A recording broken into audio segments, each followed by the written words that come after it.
stepping in for Paul, who was on vacation and the vice chair. We have Dan Smith, Sarah Nelson, Carl Johnson, Gary Nino. I think I saw was just he's stepping in for Paul. Amy Friend and Winona.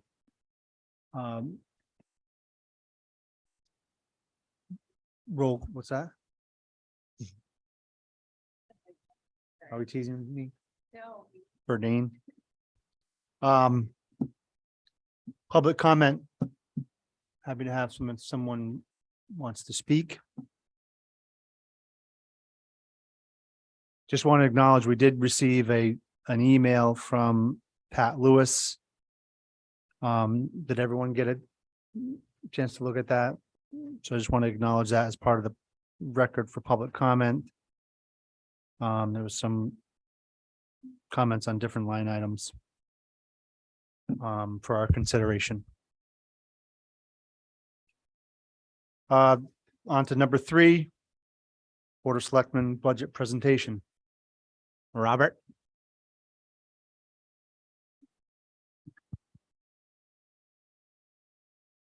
Hello, can you all set?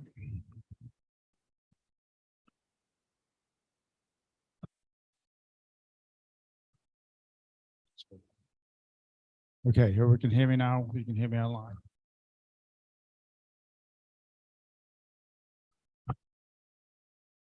Stand back here. So here we go, our new budget. We've been working on it for about a month. My pleasure to introduce this budget to you this evening. I'm sure the Board of Finance will look at it after this evening and make recommendations to the Board of Selectmen if there's any changes that you'd like to see. We did the same type of a budget review as we did last year. We're taking key points in different sections of the budget. That doesn't mean that you can ask me questions on any line item you want that's in the budget. So we're going to start out with the revenue section. Total revenues, things that are changing revenue this year. The $380,126 that comes from the increase in the grand list. There's also a tuition reimbursement of $190,345 that comes from the incoming students.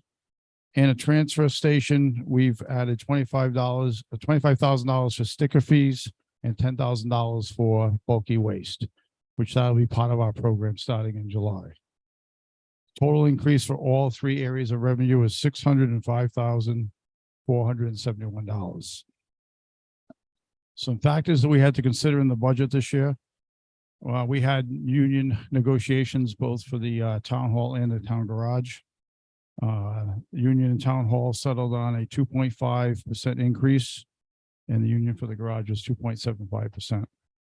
Also, as we all know, in our home utility bills that they've gone up, so that's something we had to consider. Also, increase in tipping fees, as you heard from Don Hill when he gave the presentation from the transfer station, and increase due to insurance costs due to turnover employees. We've got some newer employees that we've hired for the transfer station, and these employees came in having families, so they need family plans. And the people who were retired or left were mostly single insurance. So that was why we have the increase in insurance. Going to the general budget, general government budget. The first thing, and we're talking about things that have gone up significantly or down significantly, but the first one is, what a great place to start with the first selectman salary. So it's almost an embarrassing place to start. I like to leave this to the end. But as you know, last year when I gave this budget, I was asked to put in a raise for the first selectman, and I said I didn't want to.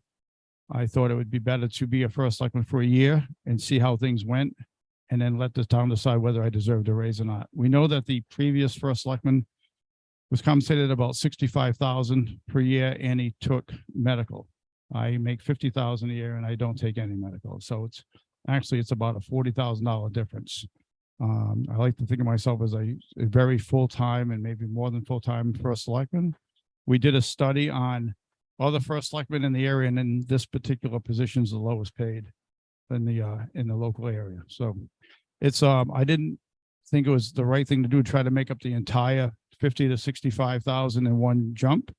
So I thought maybe we'll split the difference and go 50% this year and see what happens and see who's the next first selectman in after November and see what they want to do. Okay, next, accounting journalist. I'm going to do three positions at one time: the accounting journalist, admin finance director, and the town clerk. I don't want to talk about any of these as individuals because we can't. We're talking about these as positions. I will say that the positions, I feel very confident they're all done very, very well. We did the same thing when we studied the first selectmen's. Okay, we also looked at other towns as far as these positions. And where do we stand? I go to council of government meetings once a month, and there's 22 towns that are represented by the Southeastern Connecticut Council of Governments. And all the first selectmen and mayors are always complaining that they don't have building inspectors, they don't have planners, as we don't. They're sharing assessors, they don't have zoning enforcement officers, they just can't find people. As you know, we couldn't find a tax collector until we went to a full-time position. So we know that there's fewer people out there and it's tough to get. And when you get good people, you want to keep them. So when we looked at the area towns, we saw where people were paid, and the admin finance officer, which could be compared to a town manager in a lot of ways, and the town clerk, both fell in the lower end of the spectrum when we looked at area towns.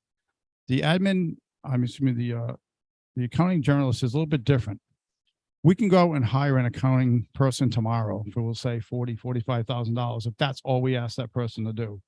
But when you're asking that person to do HR, they took over the role when we had a full-time admin to the first selectman.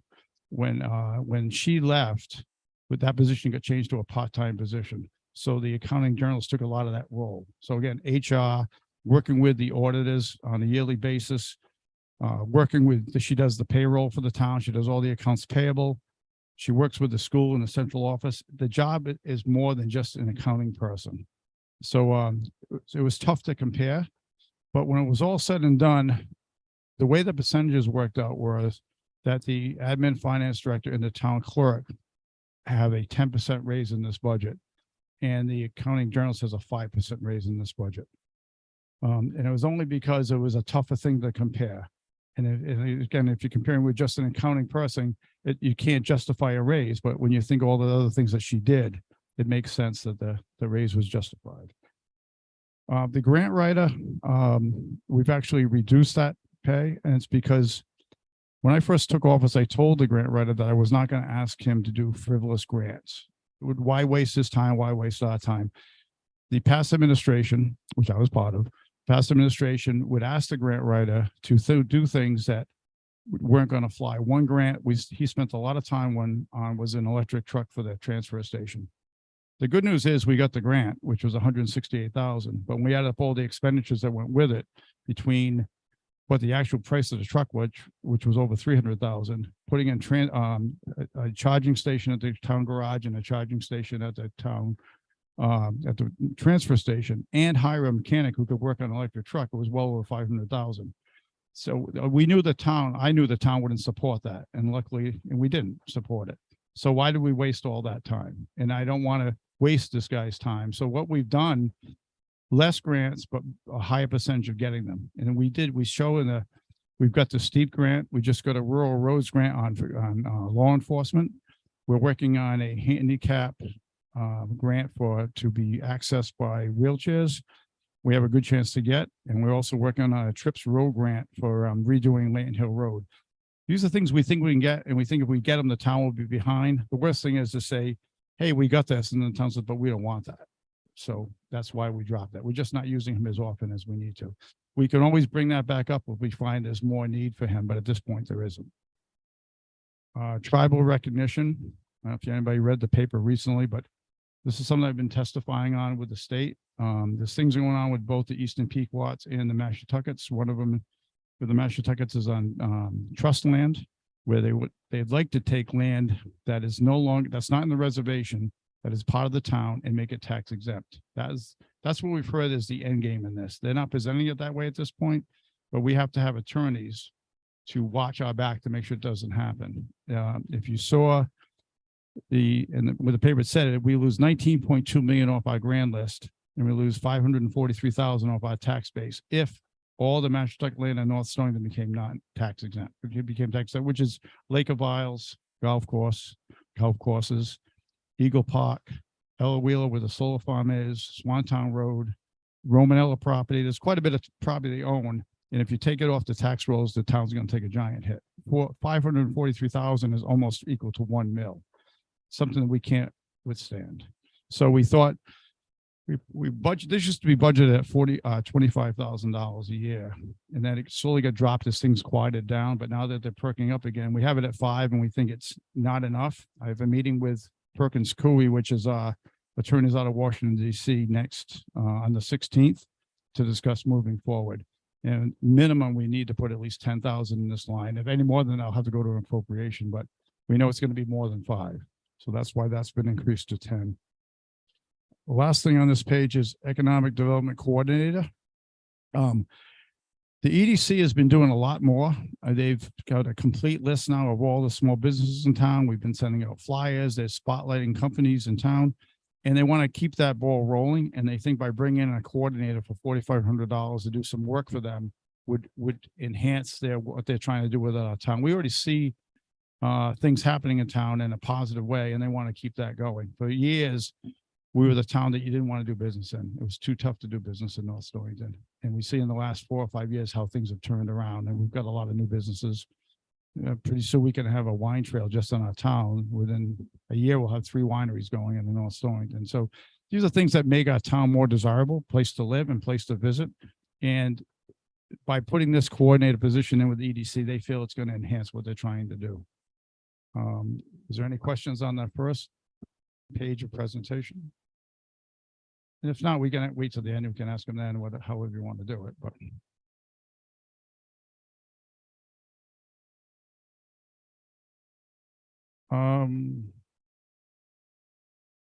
right, so it's the consultant position, correct?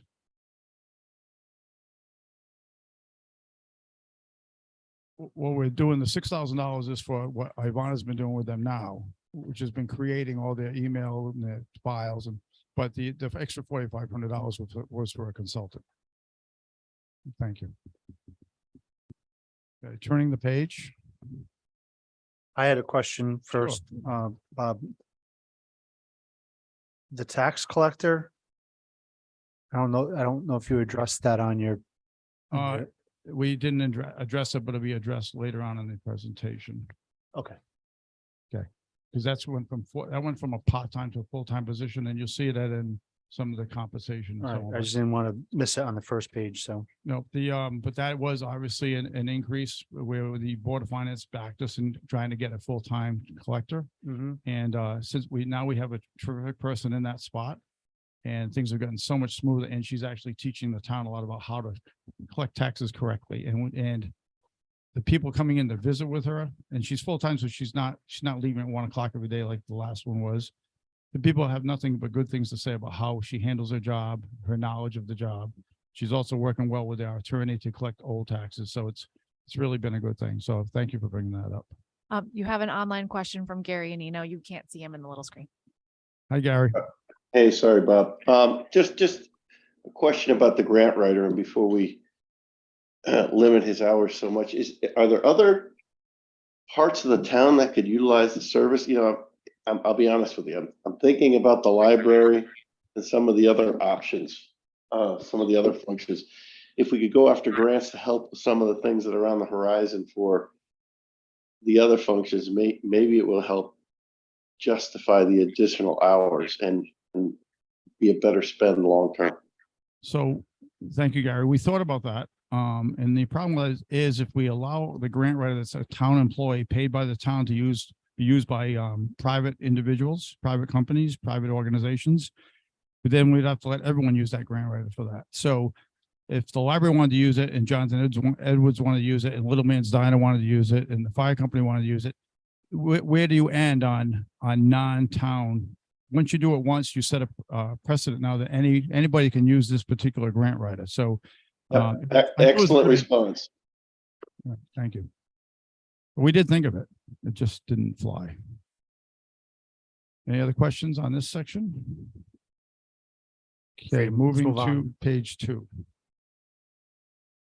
The recreation program expense, you'll see it's additional $14,800. This is pretty much because of more new programs we've added, and a lot of this money is brought back to us through revenue. When we have programs in the rec, it's offset by people paying. One of the biggest increases is that, I don't know if you know, we do a lot with the theater group with Mary Beth Travaris from the high school. She does, and they put on plays and they have camps, and that's one of the biggest increases in participation in rec. It's through that. Medical insurance, as we said, in the medical insurance, we've got a 5%. We're figuring a 5% increase, but also you have to figure that you've got new full-time employee with the building with the tax collector, which is where this is coming in, Mike. And when we were part-time, we weren't paying for medical for the tax collector. She wasn't full-time, so she wasn't getting benefits. So combination of what she's getting and the 5% increase we put in just to cover ourselves is where that $75,000 comes in for the increase. Employee benefits and pensions. Again, the tax collector is included in that. And the Christine, was there anything else besides her on that?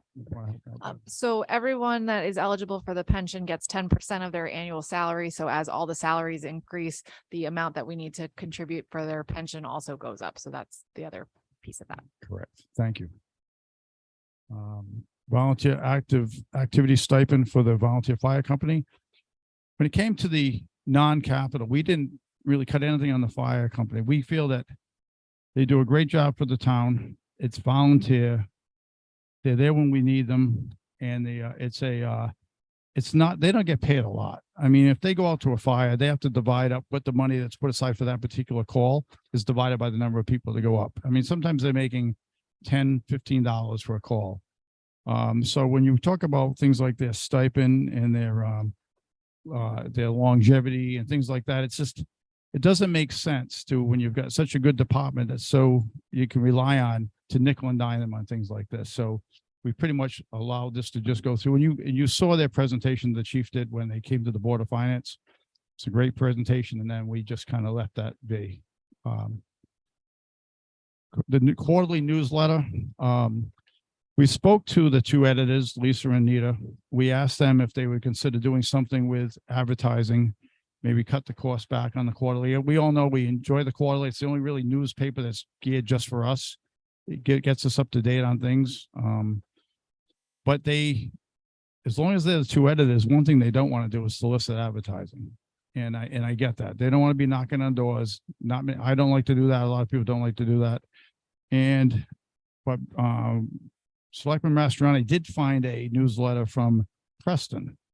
It's a black and white newsletter. It does have some advertising, but we are going to approach them to see if that's something they would consider, because the advertising is all in one spot. It's all local people. And I don't know how we can get around the soliciting part. Maybe I got to go out myself and solicit for them. We'll see. I do a lot of things that you wouldn't think I would normally do, but I could add that to the list. But I think that as of right now, keeping everything the same with the printing costs going up, and to get this done in a quarterly fashion, that's why there's an increase of $2,500. Pawcatuck Neighborhood Center, they asked for $40,000 in their ask. And nice thing this year we decided to do is give everyone every version of the budget. So you get the very first version we had, and now we're on version 4, I believe. But you got to see what some of these requests were, and they requested 40,000. Last year, we were able to give them some ARPA funds that we can't give them this year. So we cut them back to 30,000, which is exactly where they were the year before. As we thought about it, they do a lot for the town, and we actually penalize them for asking for more by bringing them all the way back to where they were the year before, where we actually gave small increases to some of the other nonprofits. So we put a small increase to them for $2,500. And I can honestly, I've been there. I've seen what happens there. I've seen the volunteers and what they do. And we have an awful lot of people from our town participate with the Pawcatuck Neighbor. I've sent people there myself if it's something that can't be handled by our own senior center. And I think that was it for this page.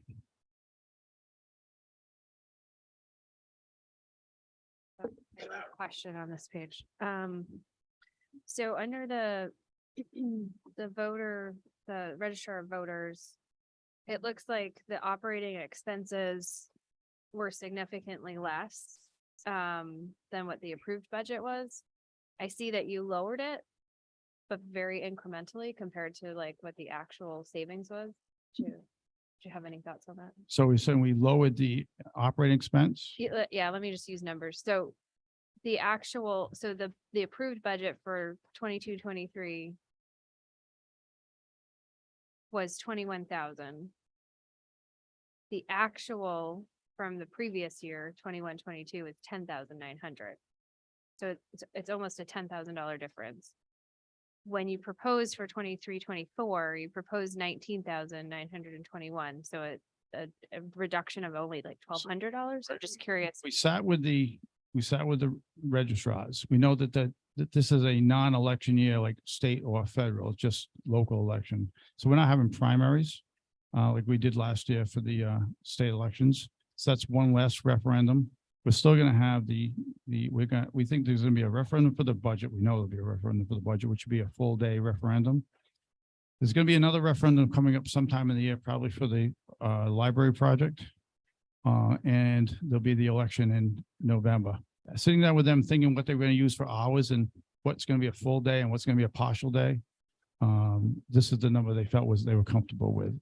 We also have to consider that early voting and if that's going to start this year and how we're going to handle that. But both registrars have a small increase in their compensation. And pretty much it was just. Yeah, I wasn't concerned about the increase. I was more curious. It looked like an opportunity to, given their actuals being about 10,000 less than their original budget. I'm just curious why you didn't do a slightly larger reduction, but I mean. I think it's only because it's just not knowing, we can always have, someone can come with a petition and we would have to have a referendum for that. So Yeah. Okay. again, we know there's going to be probably 3 and there may be 4, but right now we're counting on 3. And they felt that with the people they use and they're doing a full day at the budget and a full day for the election in November and a partial day for the library referendum. We thought that would make sense. And there might be another referendum, depending on what we do with the property where the school just came down. So we're gonna have a community conversation on that, and that'll go to the town to decide eventually what we will do with that property. So just to make sure we're covered. I mean, if we have extra money left over, it's not like we lose it. It just goes into general fund. But Okay. it's better than going back for an appropriation.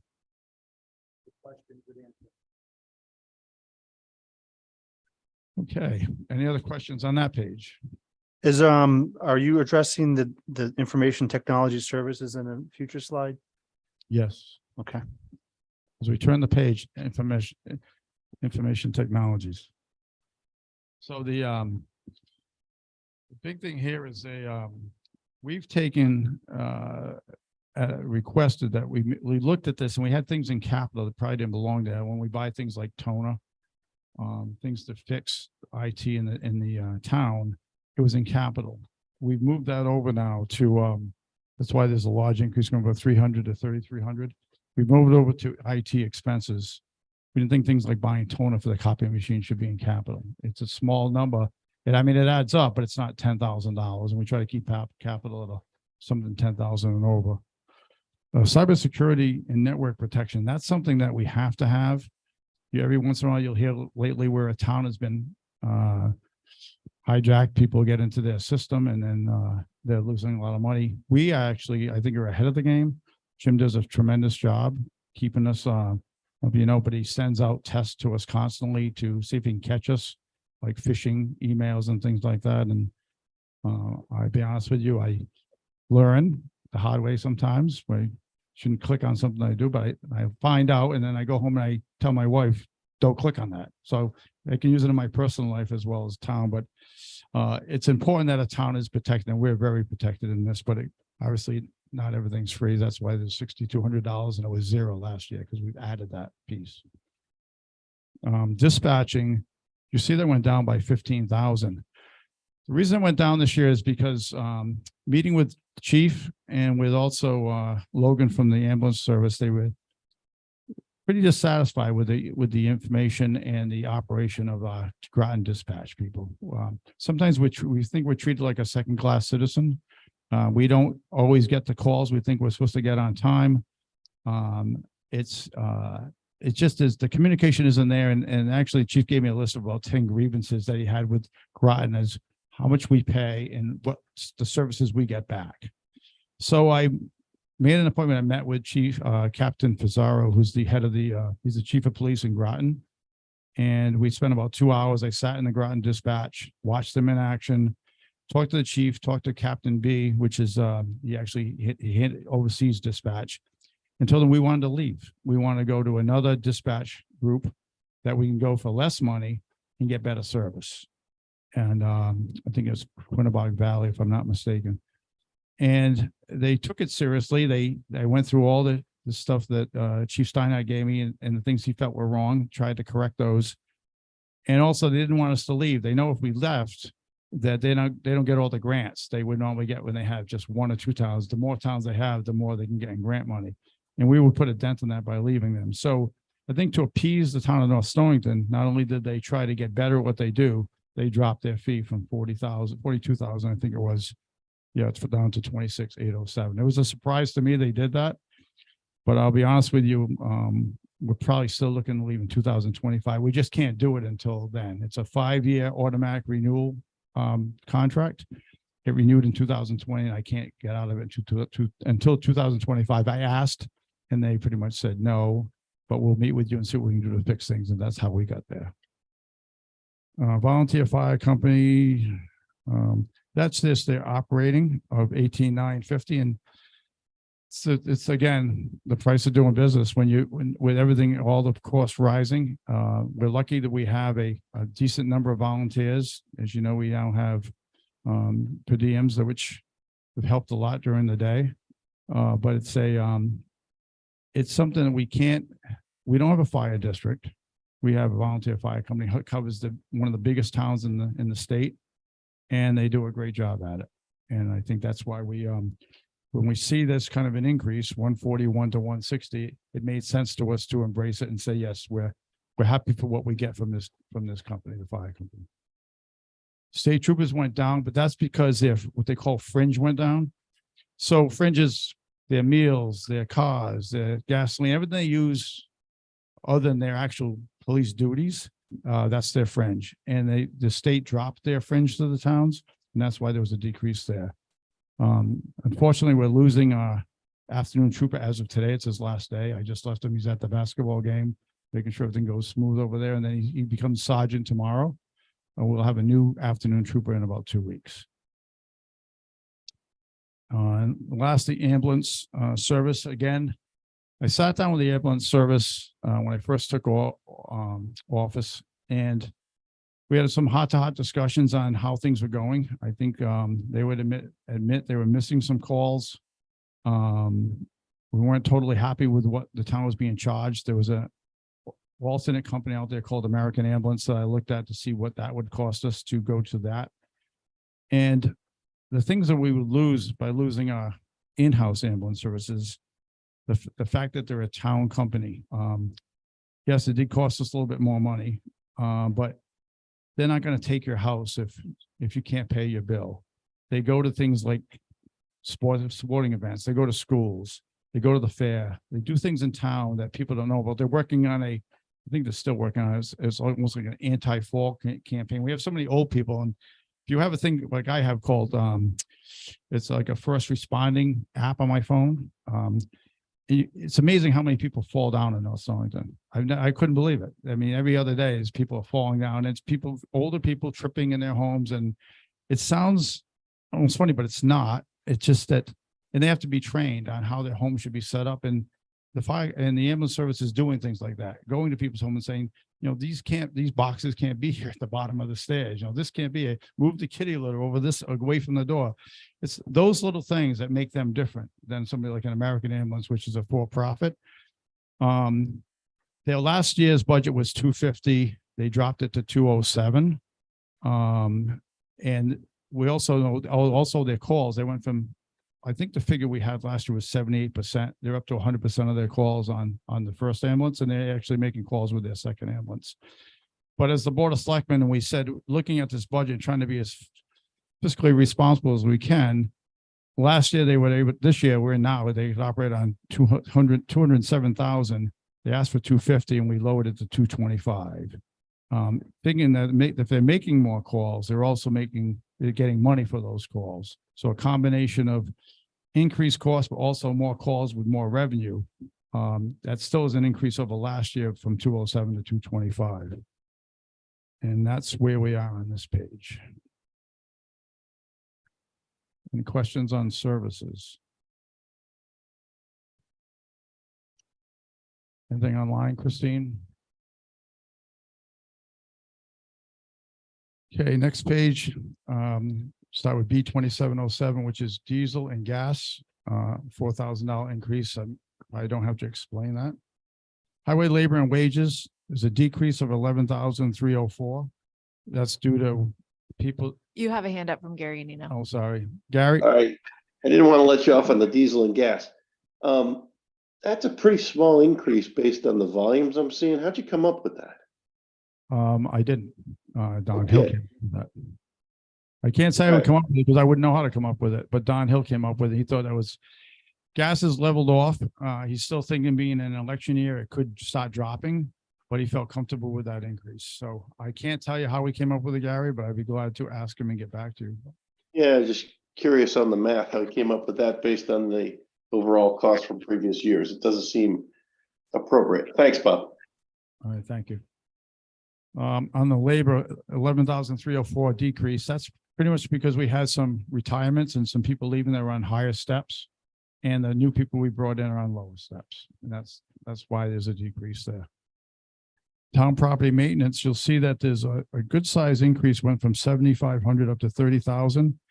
So it's $22,000 increase. And part of that is we moved $8,000 from the labor line that covered this maintenance on town property.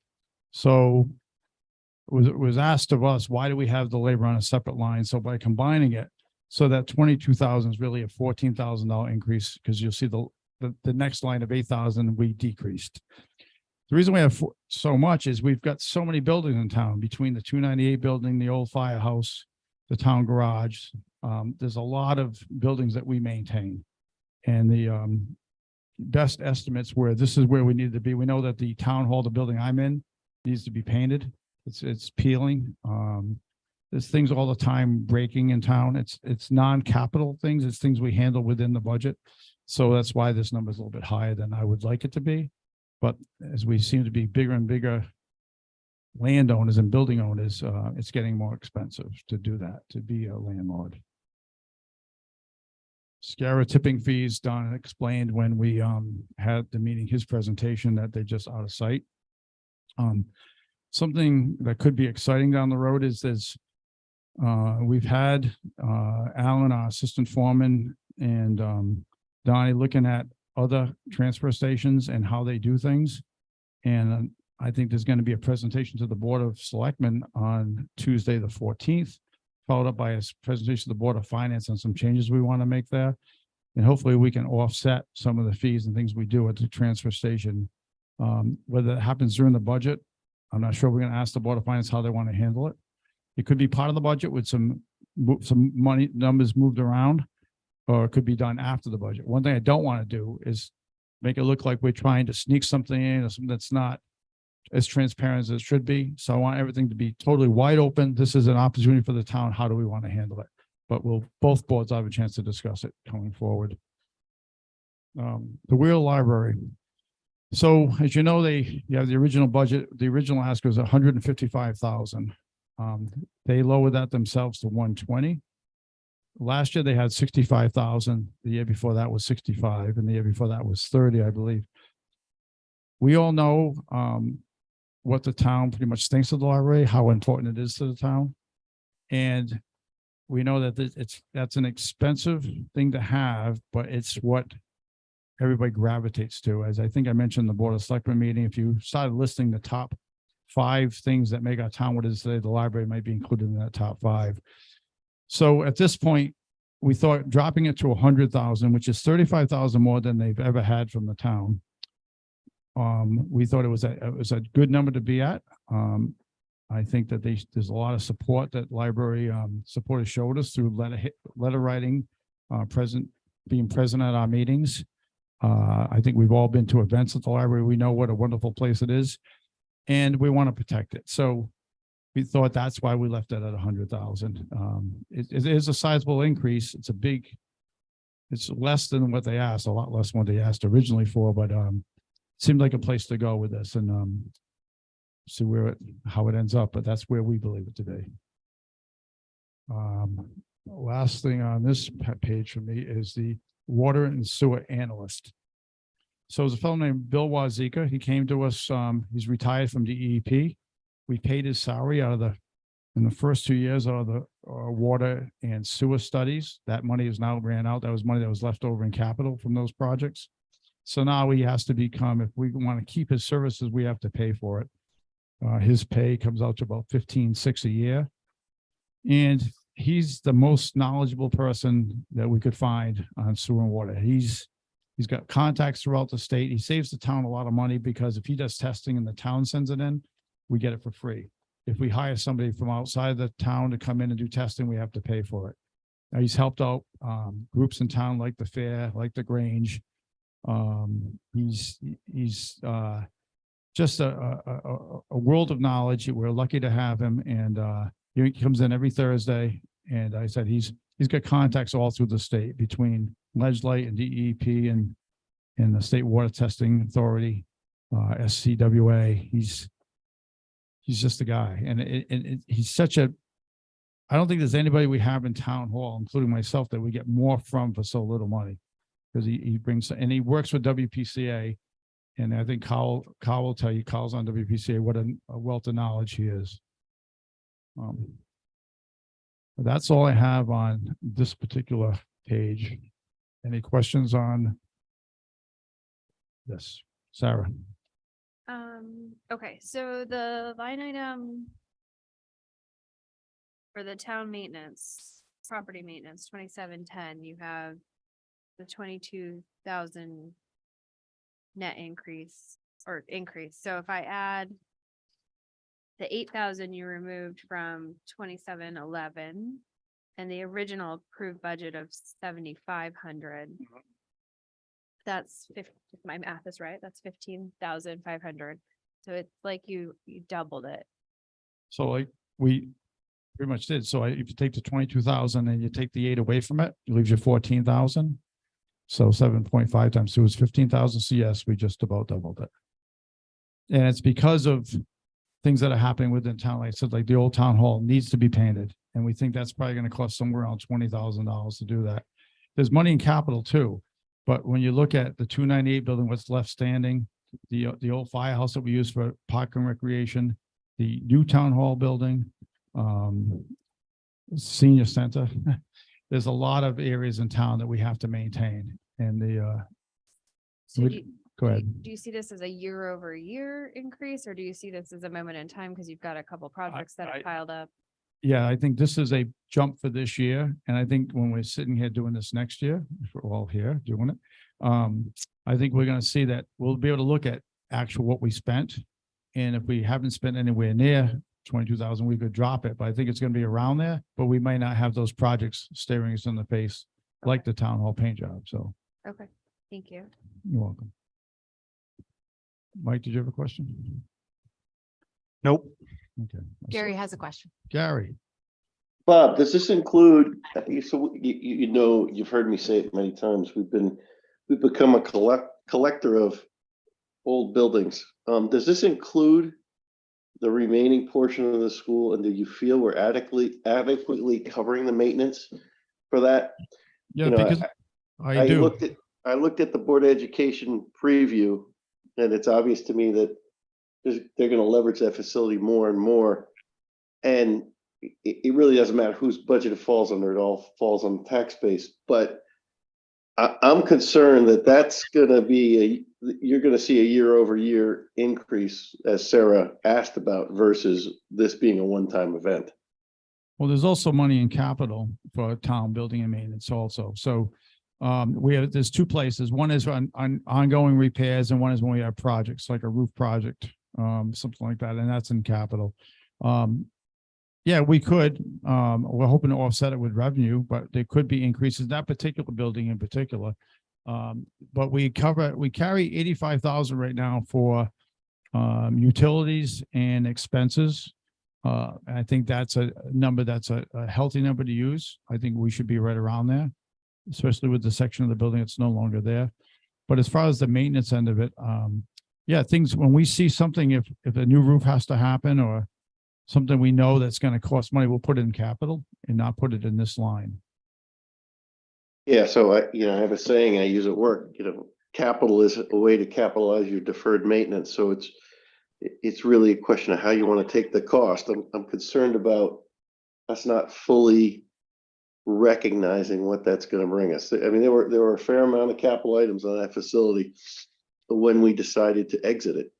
I just want to make sure it's covered going forward because, triggered incremental capital as a result of moving back in is not a surprise any of us are going to want to deal with. That's understood. I think we're in good shape with it now, especially with the revenues that we have. Again, there was stuff from the schools, money going from one pocket to the other, but we're close to signing that lease agreement, which I know you've heard, but we are actually about 2 weeks away from signing that on the Early Learning Center. And she is going to be taking additional space shortly after she moves in out of the second floor, which will add more there. We had somebody approach me the other day about using 2 classrooms on the first floor.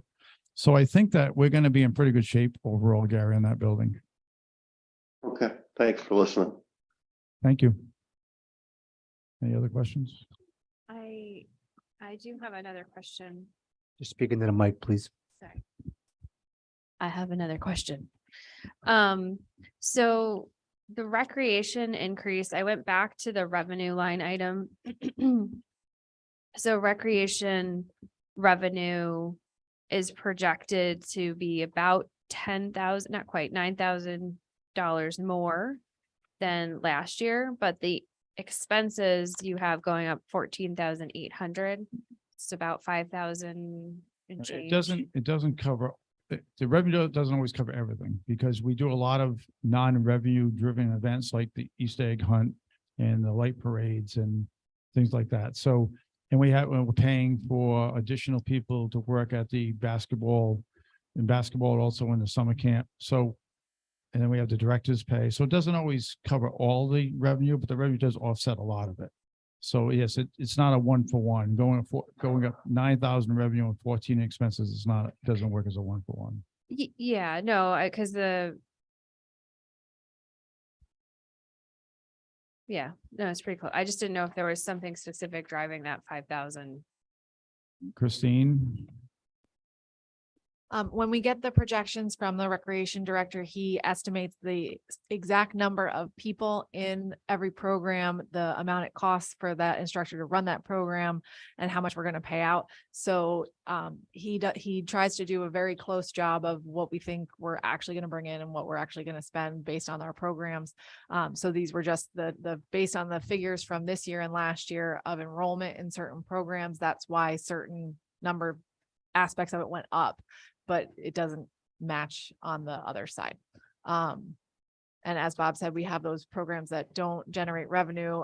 This year, we took the 3 skate nights at the Y out of ARPA funds, and those will go back into the regular budget for next year. So it just depends which programs that they're going to be offering. Thank you. Dan? So as I'm going through all the maintenance, the public works, they have town maintenance, but the rec commission has their own maintenance line and it went up considerably over the last couple of years. What is that line for directly? So the maintenance line within recreation is for all outdoor program aspects. So it's for field maintenance over there. It's for anything with the rec shack. The specific increase for next year is to maintain the softball field that's located at the rec area, which used to be handled through the Little League. But now that they've combined with Pawcatuck, they don't use that field and they don't maintain it.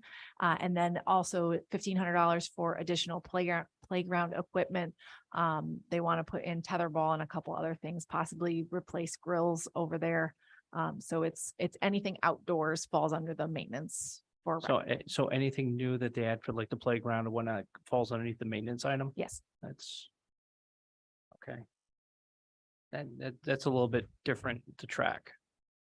Because if they're buying new equipment, there's no way of tracking that line item, how much they're actually buying compared to something breaks, they need to repair it, something like that. Just throwing it all under maintenance expense.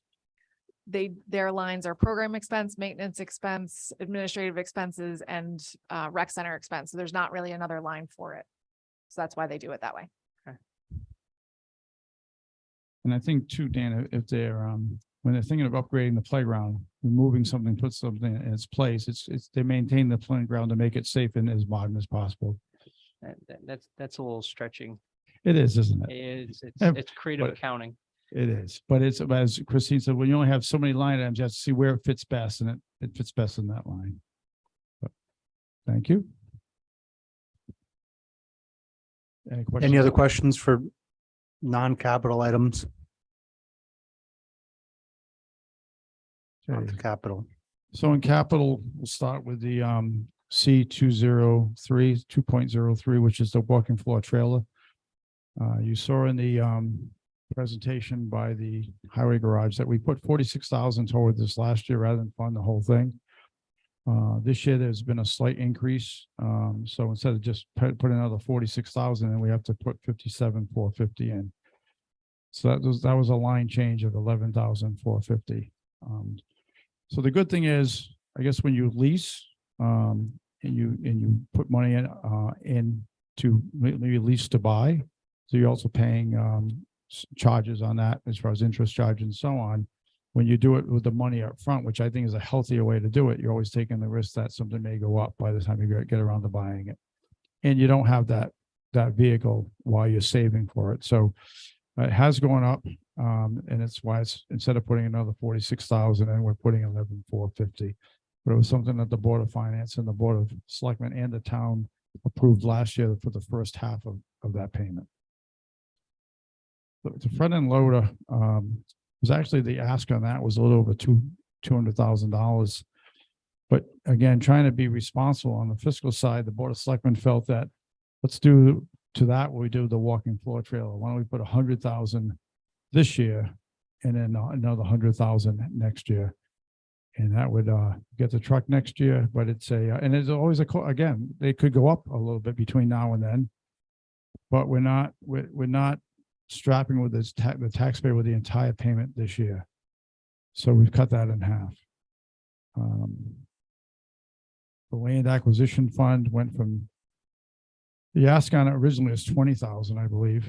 And it came down to 5,000, which brings that total up to 80,000 overall. It's been argued both ways on the land acquisition fund that it's nice to have that money in case the town wants to buy a piece of land. We have money we could put toward it. But at the same token, we're taxing taxpayers ahead of time, thinking that, well, if land comes up for sale, don't we go to the town anyway and go to a town meeting and say, hey, we need to get an appropriation to buy this land? We can't buy land without the town's approval. So I guess you can argue either way. It's nice to have the money up front, but at the same token, how much do we want to have the taxpayer pay on something that may happen down the road that we have to go to the town for anyway? So that's why we dropped their original request and brought it down to $5,000, which brings us up to a round number of 80. And that's where we are now with it. And I'm sure the Board of Finance will let us know if it could stay there or not. The 1750 farmhouse, we put all new windows in this year. We do have a tenant. He's going to be there for 3 years. We're grabbing about $19,200 a year from the tenant, which over 3 years it was just under $60,000. And we put the new windows in. We know that the back porch roof is ready to fall off. It's rotted, and we get an estimate for about, I think, between 13 and 15,000 to have that repair done.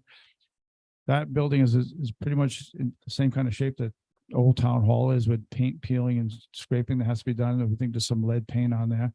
It has to be repainted. We'll get all done this year. We're hoping to. That's why we added another 10,000 to the 30,000 that was in there from last year. It brings up to a total of 40. North Stonington Volunteer Fire Company Rescue Truck. So I met with the chief on this and we had a couple of Board of Selectmen meetings and we think here the fire company's asking for a ladder truck to begin with and put $75,000 towards buying a ladder truck, a used ladder truck. Just to get one. The chief felt that what they actually want is a small ladder truck. It's called a Quint. It's a 75-foot ladder, I believe, versus the bigger ladders that our mutual aid companies have. And his thought was, well, we can't get down back roads with the big trucks. This would help us get down the back roads. It would also set off a set of dominoes that if you bring in the ladder truck, it would then displace a truck that's in the garage now, which would then have to go to the back building where the 3-bay garage is, which has no heat. So that means you'd have to put heat in there. And if we got a used ladder truck, we didn't know how long we'd have it before we have to do upgrades to it, fixing it and so on. The chief mentioned when we did, if some of you might have went on this last year, when we knew with the Board of Selectmen and we had new Board of Finance members, we did some field trips to the transfer station and to the fire department, and we looked at the different trucks. And chief mentioned then that one of the trucks they use the most is the R1 rescue truck. It's a very expensive truck. It could go $1.5 million, $1.7 million. And he also mentioned that that may have to be replaced in a few years. I think it's a 2003, if I'm not mistaken. So knowing that was coming up in the near future, the Board of Selectmen said, well, wouldn't we be better off to put money toward the rescue truck? We're going to have to get that down the road because we know we're going to use it. It's used all the time now. And the chief was able to get a refurb price somewhere between 300 and 350,000 on that. So we thought we'd be more prudent to put money toward that truck than put money towards a ladder truck that we don't know how often we use it. And we do have mutual aid for ladder trucks we use in some areas. They can't get down to small roads, but the buildings we have on Route 2, like the schools and the hotels, they could get to those. So it made more sense to put the money toward that, towards the rescue truck. They also had a truck, I think it's maybe a 1993, I'm pretty sure. It was a utility truck. That was the old forestry truck. They use that to tow the boat. They tow the trailer with it. They use it to go set up with the fire police that block roads, rather than put a big fire truck across the road. It's a truck they use all the time. And the one they have now is, again, 1993. Probably qualifies as an antique at this point. And doesn't run well. They're probably not going to get another year out of it. And we said, well, why don't we do that? Why don't we finance that truck, which is a much smaller number. It's a $45,000 truck. We said, well, why don't we finance it half this year and half next year? And that's what we did. So the ladder truck has been taken out. The one has been put in its place, and we're going to finance the service truck because I think they need it. So that's where we are on that page of the Capitol, and I'll take questions. Gary Nino has a question. Hi, All Gary. right, Bob, I'm a frequent question guy tonight. So when we do something like the service truck, we retire and replace, who owns the asset and how is it disposed of and where does that compensation come back? So the town, as far as I know, the town owns all the trucks. We do deed trucks over to the fire company when they register them, but we actually own the trucks. So if the truck is then sold, the money goes back to the town, similar to what happened with the tanker truck. When we sold that, the money went back to the town. Thanks. You're welcome. Carl? As far as the basically Hewitt property, $40,000, and you said you're taking in 19.2. Over here under property rent, there's only $5,600 in there. Isn't there 2 or 3 different other properties in town that are bringing rent in that should be in that account? I don't have the budget in front of me, but Christina. So it's an increase of $5,600. The total is $56,001.53. It's for My the, bad. I reading wrong. all good. It's Sorry the about that. Hayfield lease, the restaurant. Yep. The Wellfield lease and the house. Okay, thank you. What's the line item for that one? $515. Any other questions on capital? Just to clarify, On the rescue truck refurbished, the 75,000, what percentage of the total is that? Are we doing this a quarter of it? Are we going like 4 years out? No, they might need it next year. They could use it the year after, but at least we're putting money toward it. We didn't want to raise the 75,000 to a higher number. But it's, when the truck comes due that we need to have it, we'll have 75,000 already in the bank for it. If they don't need it to the year after, then we'll put another 75 next year. So now we're 150 toward it. It's just, we didn't want to spend $350,000 in one shot for a new truck to have it refurbished rather. It's between 20 and 25% depending on the overall cost. Yes, So a quarter, roughly a quarter. but they're gonna need it probably before 4 years.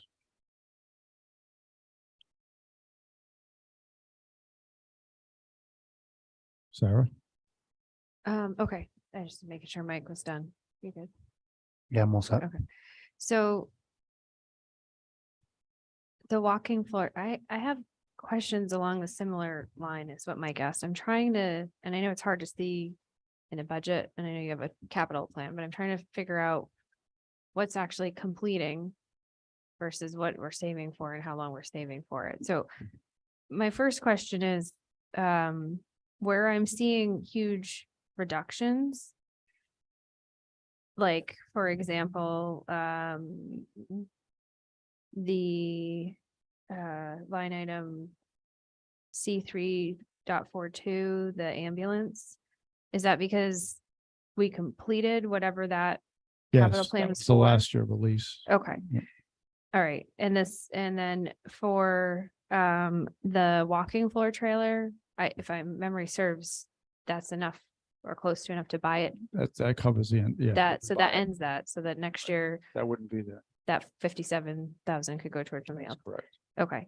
Anything else that completed this year in the No, the capital only plan? thing is the highway garage did ask for 2 pickup trucks, if you remember, the two Yeah. F-250s.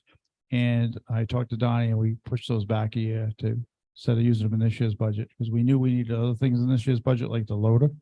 So we pushed it back and we took those out. That was just $78,000 that we took out of the budget. And Sarah, the C 1.16, the tractor mower, the year we're working on is the 5th year of a 5-year lease. So that 25,000, this is the last time we're gonna have to pay that. Oh, that's great. And so for the 2 trucks, did you put anything in capital Nope. towards them? No, Nothing we at did all. not, because I'm not even sure they need 2. They might be able to use 1, but we knew they didn't, I don't think they need them this year. We took them off the board. Okay. Maybe we do 1 next year and 1 the year after, depending on You think you can do that in one shot, like a whole, one, well, it's Like- $78,000 for 2 trucks, so half of that would be for 1 truck. Even if it goes up $5,000, we might do 1 next year, 1 the following. okay, year. so it could like replace the walking floor trailer, but bucket that's going away next year. Correct. Okay, okay, thank you. Dan? What do we have left for ARPA funds? What is the latest and greatest number for that? So- 62,000, something like that? Yeah, right now we still have to allocate 60,000, but there are some programs that may not use all the funds within them. So those would need to be deobligated by the selectmen and then redistributed When will we know that number? as projects finish. Yeah, so we've got 2 projects right now. One's a demolition project, which we should know the final number on that within the next 30 to 60 days. And then the other thing is the business program. We can give businesses up to $10,000. We put 100,000 toward that. You know how much money we've given out on that so far? I Christine? think we've given out about 62,000 of that. EDC is planning to stop accepting applications June 30th. So those 2, if though, when that comes back, it'll get us probably somewhere in that, 85,000 range possibly. And then I don't know about the demo yet. What's the sunset on the ARPA funds? When do we have to use them by? We have to allocate them by 2024 and we have to use them by 2026. Thank you. That's the end of 2024, correct? Any other questions on capital?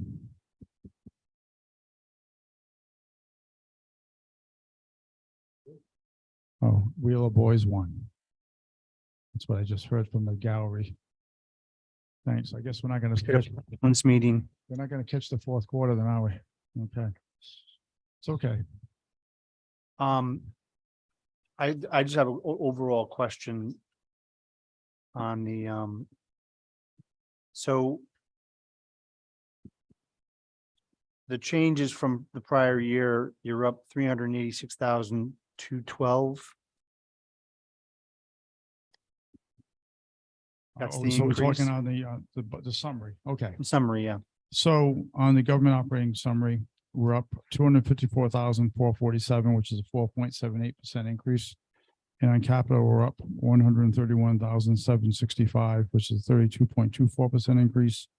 Overall, not counting redemption of debt and, excuse me, the Board of Ed budget, it's a 1.78% increase.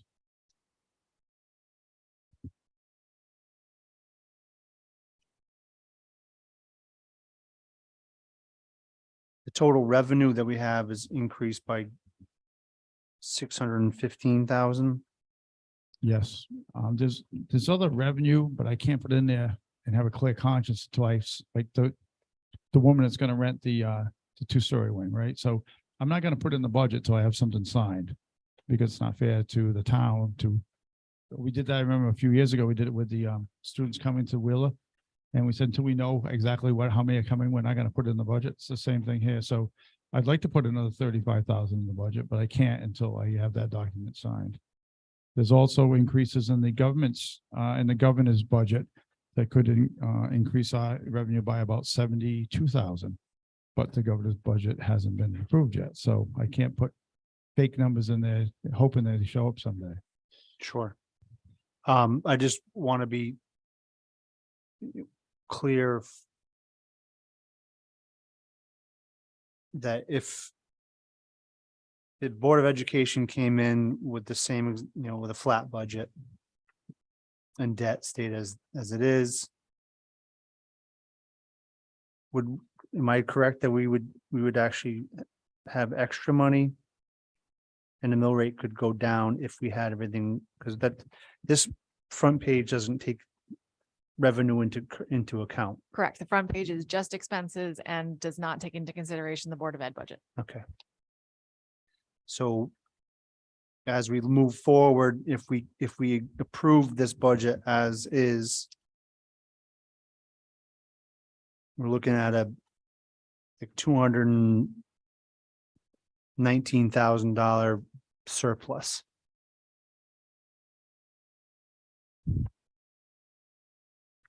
Can you walk me through the math on that? Because I'm not. Well, if you have total revenue sources that have an increase of 615,558, that's on page 3. Yeah. And you have a change where your increase of expenses of 386. You're looking at 229. 229.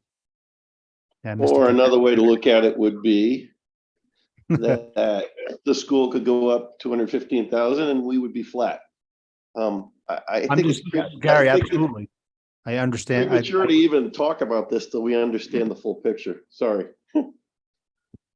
I just I want to just hear. want to make sure that we understand where we are at this point. Only assuming that the Board of Education budget is going to be flat. I can assure you that it most likely is not going to. I just wanted everyone to understand where we are at the end of this particular session, that we have $220,000 to play with if we accepted this budget as is. Now we have to hear what the budget Board of Education has to say before we even say we're going to accept this budget as is, given what, we'll probably see in the overall picture. So like we have a meeting on the 13th where you're going to give the Board of Selectmen some information on the budget after you've reviewed it. That's Monday, It's Monday, which is before you hear the Board of Ed budget. right?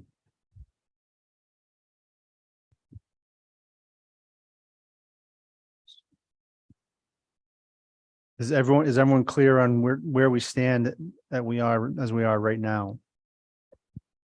And for Monday, even though we have a surplus, we know that there may be additional increases coming down the pike. So whatever criticisms or suggestions you have, we have to talk about it on Monday and actually, are we meeting, are you? We're gonna meet to discuss those. We're gonna meet to discuss, and then we'll make recommendations following that. So you're not gonna give us direction on Monday, you're just gonna meet and discuss. Right. Correct, And I'll be here to I answer don't think you questions if you can have. tell any. them what we can do until we hear both budgets. correct. Okay. I think we're gonna. All right. We're certainly gonna kick this around more on Monday. And I'll be here to answer additional questions for you. if you need to. Okay. Any other questions for Bob tonight? I have just a quick question, and if we don't have the numbers, it's totally okay. Just looking at the redemption of debt, the Center for Emergency Services, I'm just curious what's left on that loan overall. I can take an email. Email's fine. I can send that to you later. We're on, I want to say year 4 of a 20-year note. Okay, Don't quote me on that. thank you. Anything else? Thank you, Bob. Any other question? Are you gonna ask any questions from the audience or is that not happening? tonight? We can have public comment and. And it should be pretty quick that we'll Okay. get to that.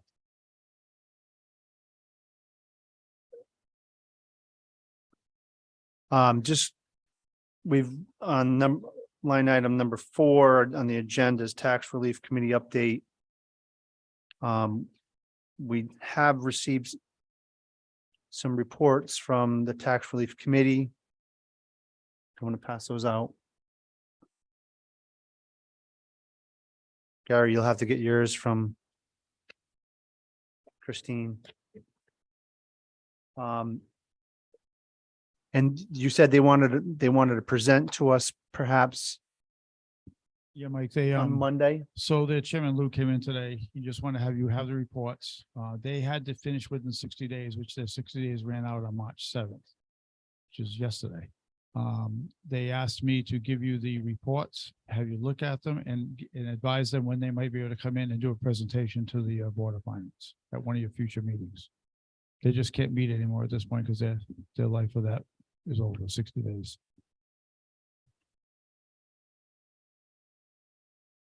So do you want me to include that on the special agenda for Monday or just keep Monday about the Board of Selectmen budget? I think we should put it on the agenda so we're able to talk about it if we can. I agree. And we leave it on the following Monday. Because it's a special meeting, so we have to make sure it's on there. All right, so just review these packets for Monday as well as going over the budget and any of the questions you have on the government side. We did get minutes going on to line item number 5 from the February. right? February 15th, 2023 meeting. I reviewed it. Anybody have any questions regarding those minutes? Again, well done, Amy. Yeah, well Thank done. you. You want to entertain a motion to accept them? Yes, please. Motion to accept the February minutes? A motion by Carl, we have a second. Second, Okay, Dan. Any further discussion? All those in favor say aye. Aye. Aye. Any opposed? Any abstentions? Passes. 5-0.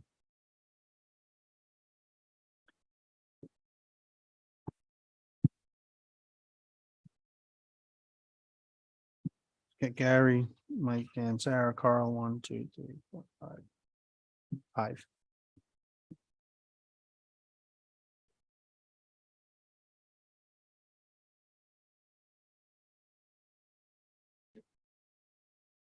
we're not, I mean, we didn't appoint anybody. Paul didn't, ask for anybody to be appointed. If I felt that there was an important vote for here tonight, I would certainly would have an alternate appointed to the seat.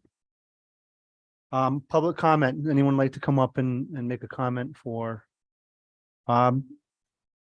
Chief? Earlier in the presentation, we talked about capital and different things. One thing I will say is I still feel the need for a ladder truck in the town of North Stonington for now and for future growth of the town. But I'm gonna leave it as that for this year's budget. Thing I, What was the price? What was the cost on that, Chief, again? well, we were gonna put away 75 this year, but again, if we were to buy a new one, $1.7 million is a new ladder truck today. That's today's price. They go up about to 7 to 9% per year now. Over the last 3 years, prices have significantly jumped. Just for an engine, I saw one signed yesterday, $713,000 for a fire engine. So average cost for a rescue truck right now is about 1.1 to 1.4. So it all depends on what you buy. I want to hand out a couple things before the finance. This shows the speed of the current apparatus at the fire company. And a little write up at the bottom, I'll get to that. So just for the folks at home, Chief Steinhardt is handing out a pamphlet of the average age of the apparatus for the volunteer fire department, with some information on how it compares to the average age of cars on the road. So on this sheet, it goes down from all our vehicles. Engine 1's a 2010, it's 13 years old. Engine 2 is a 1995, it's 28 years old. Going down the list, you got 2 years, which is the tanker, 22 years engine 4, 5 years the brush truck, 30 years the service truck, and the rescue truck that we're talking about now is 20 years old. Understanding engine 2 was supposed to go in reserve when we replaced it with a ladder truck. Now that the ladder truck's not going to be funded or looked at, that truck needs to be replaced. It is the frontline first responding fire truck to your house if it's on fire. It's 28 years old. So if you go down through the list, it talks about NFPA. It's a standard that we build the trucks to and are purchased under. And you go down to their recommendations. 15-year-old fire trucks should be placed as a reserve. Anything over 20 years old is not recommended to be refurbished. It's not cost effective. 25 years old should be placed out of service. There are arguments that we're not an NFPA state. That's correct. You go to court, that 28-year-old fire truck goes down the road and gets in an accident, someone gets killed with that fire truck. The first thing a lawyer is going to pick up is the NFPA standard. That is the national standard. What 1901 is what trucks will be built to in their recommendations. That is what they're going to hold in front of us. You go down, you can read the rest of it yourself. We have an aging fleet. For years, we've pushed off purchases. Purchases, we're well aware they're expensive. There's been plans, 5-year plans, 10 years, 20-year plans. I just gave you a 15-year plan looking at it. I'm not telling you how to fund these trucks. I'm just giving you cost of these trucks. The one thing I would like to see now in the future is that we create an account for fire apparatus purchases and put money away and commit to putting money away every year. And build an account up so when a vehicle is due, we can buy it. On the bottom of this sheet, there is a replacement schedule. We would be following a schedule.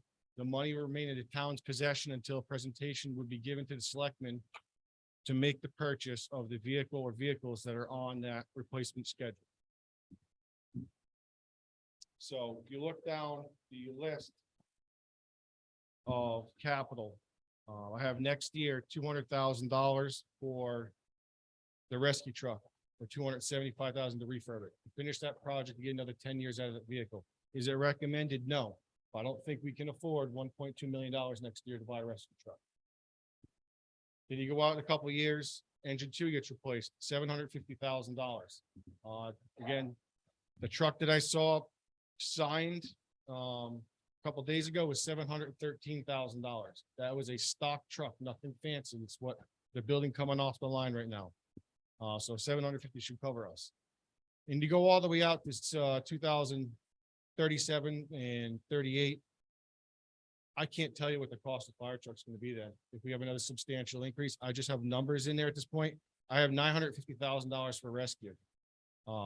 That's gonna be, I know it's gonna be higher, but I can't give you a number for 2034, 35, what it's gonna be. We need to look at other revenue sources as in, grants, financing, leasing fire trucks, whatever we can do to try to keep our current fleet modern and replaced on a normal schedule. The fire, again, as we said, is the fire apparatus are owned by the town. The town can put in for grants for fire apparatus. The fire company can't. We don't own the fire trucks. So I can't go put in for a grant and have a grant be done for fire apparatus. We don't own that. I can't replace a truck I don't own. So I would like to see somehow funding a budget line or going for grants to start looking for apparatus. I don't know if you've seen a lot of grants have come out recently. I'm not sure what town was at 1.2, 1.5 million for purchases for apparatus. Colchester just bonded 5 fire apparatus because they're aging fleet. There's a lot of ways to look at it. I just want you to be aware, again, it's difficult to look on a budget and you see just a bunch of numbers and ages. But on one sheet of paper, you can see that is all emergency apparatus in one sheet under age of the month. That's all I want to do is bring to your attention tonight. Thank you. Charlie. Yes. The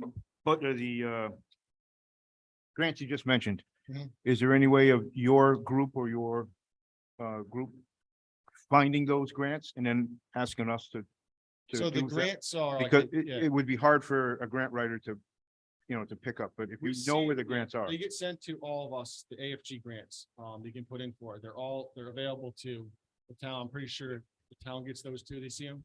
Because I get them forwarded to me from Gary, and Gary likes to send emails to everybody. And there's FEMA grants, Yeah. there's grants like that. So, if we get them, I can forward every single one of them I get, because again, the process just closed on those. And there's other grants, like, we tried to get a grant for the per diem firefighters. We can't get a grant for the, per diem firefighters. They need to be full-time firefighters to be able to receive grants. We tried and we read through the packet, going through it.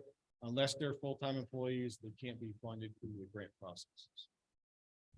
Okay, so if you guys could come up with, so that there's somebody else looking besides one person looking for the grants. I'll forward every single option I can get. So. Okay. We've been looking into many things. Thank you, Charlie. You have a question? from- Gary, you have a question?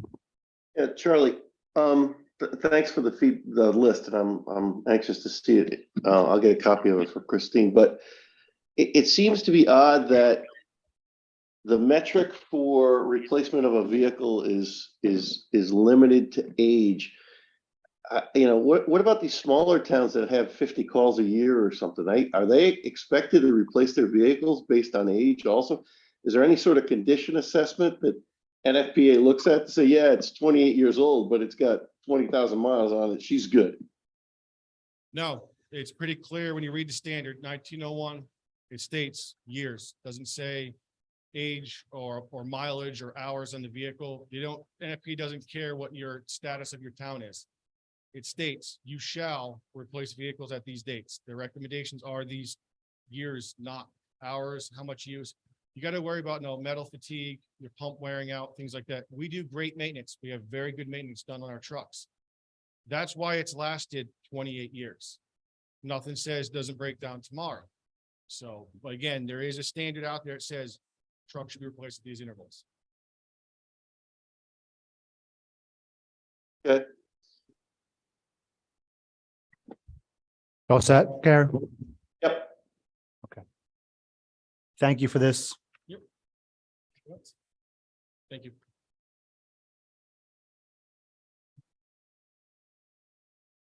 Any additional public comment from anyone in the audience?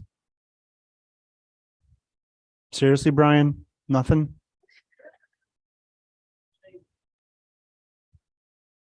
No.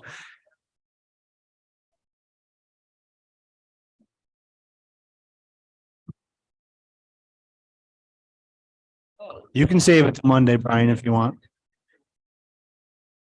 No, I just making a comment.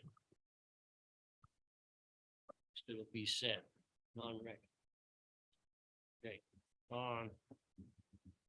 to me, for my own budget, and I'm sure everybody does it, is you go through it and you say, gee, you have a wish list, and then you don't have a wish list. But I've been in, I've been coming to these meetings a lot of times, and I always see a public safety is kind of always put on the back burner in our town, and I feel bad about that. I mean, our fire department, the ambulance, well, the ambulance stays pretty well the same, but the fire department, I'm a little disappointed that we haven't given them more than what we have.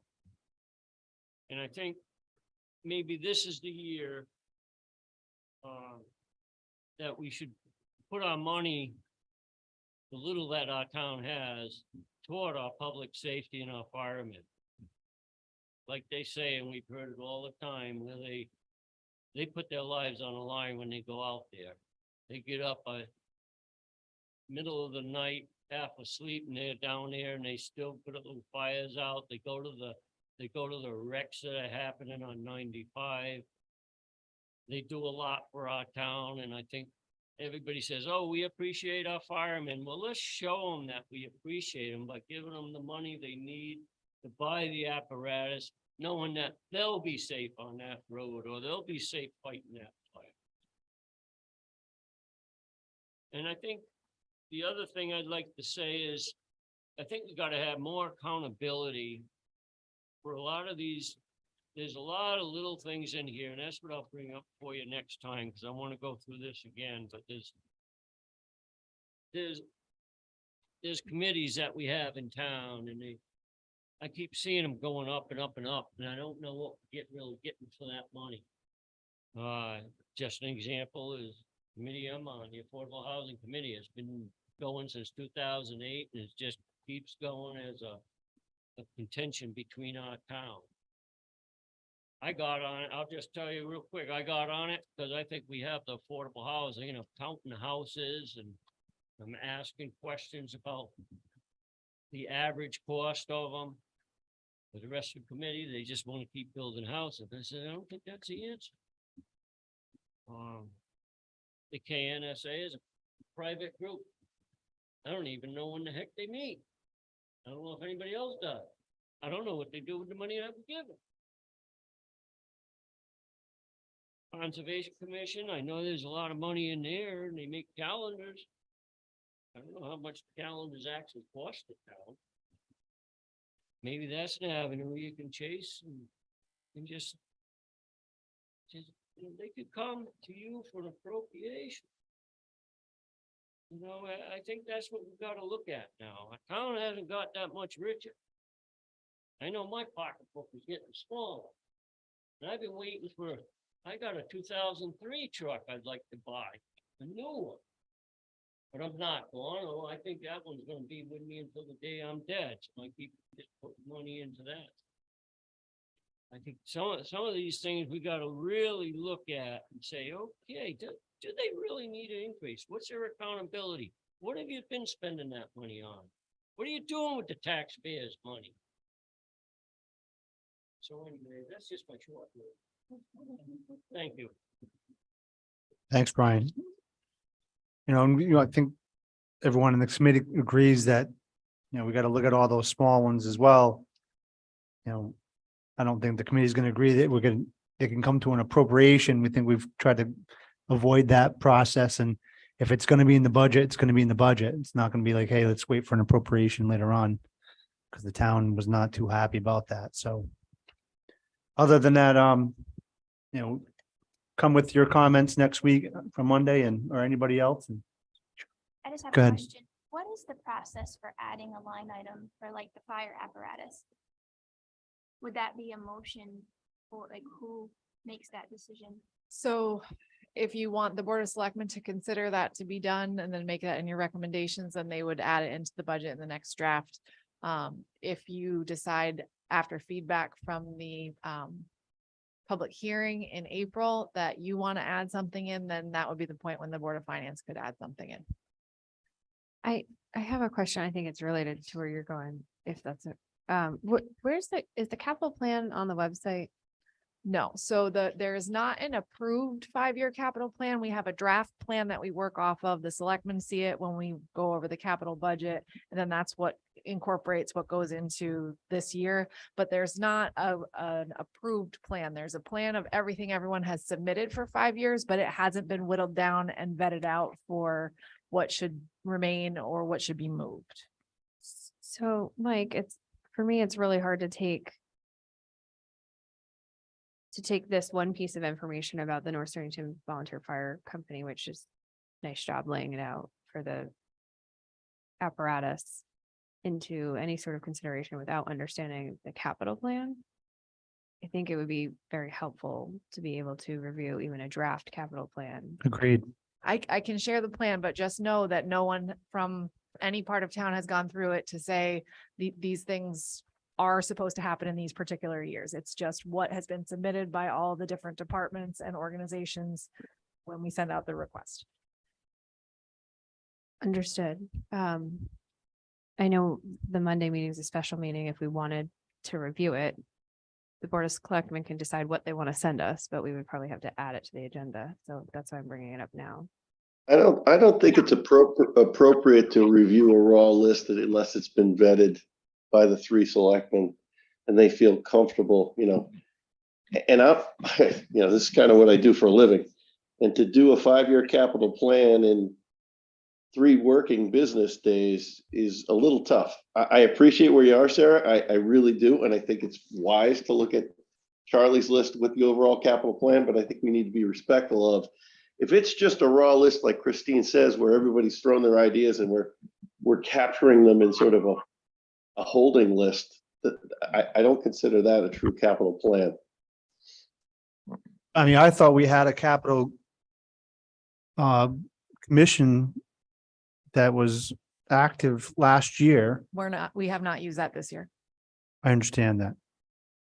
But there was, I know in the prior administration, they had people, I don't know who was involved. I think it was department heads primarily, and maybe couple other people, but is that where this kind of raw plan is coming from? No, the raw plan is, I sent out a request in the summer of what do you want included in the 5-year capital plan? So we know what's on the horizon, and they send it in.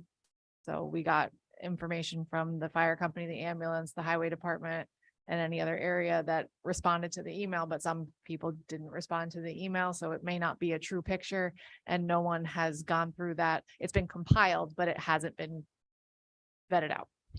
So right now, what we have here in capital is what the Board of Selectmen have looked at themselves and have put forth to us as their initial budget. And then we have, What you have is what came to us in this year's budget request from the different departments in their presentations. Almost anyone that has capital does a presentation to us. So you saw a fire company, highway, ambulance, rec department, so that you saw that. So that's pretty much makes up our capital. So Gary, if we don't consider the capital plan as part of the budget cycle, then when do we consider the capital plan? What's your recommendation? So what Christine refers to, we refer to at work as the wish list. Everybody put together their Christmas list and submitted it. But until the selectman looks at the list and how they want to do their best to levelize the spend, what needs to be done this year, what can wait a year, it's not really a 5-year plan. There's also a bit of socialization where the selectmen need to go back to the different groups and say, we received your list. This is where we see it's laying out. How do you feel about that? It really needs to be done in an equitable manner. That's my concern. But it's Bob and Nicole and Brett's to manage. But I completely agree with everything you're saying. And I guess the point I'm just trying to press here is,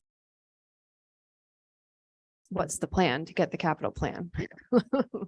Well, we need to that's really the selectmen and Christine's, we want to define long-range capital plan, and we set the term, whether it's a 1 year, a 3 year, a 5 year, or 10 year. there should be a living capital plan where things come in, things fall off, you know, and it gets refreshed annually when the submissions come in. Yeah, I think you're right. And I mean, Chief Starnhart is kind of given us a little model here of his replacement schedule, how it's going to affect different budgets over the years. So I think it's something that we should be doing anyway. Even though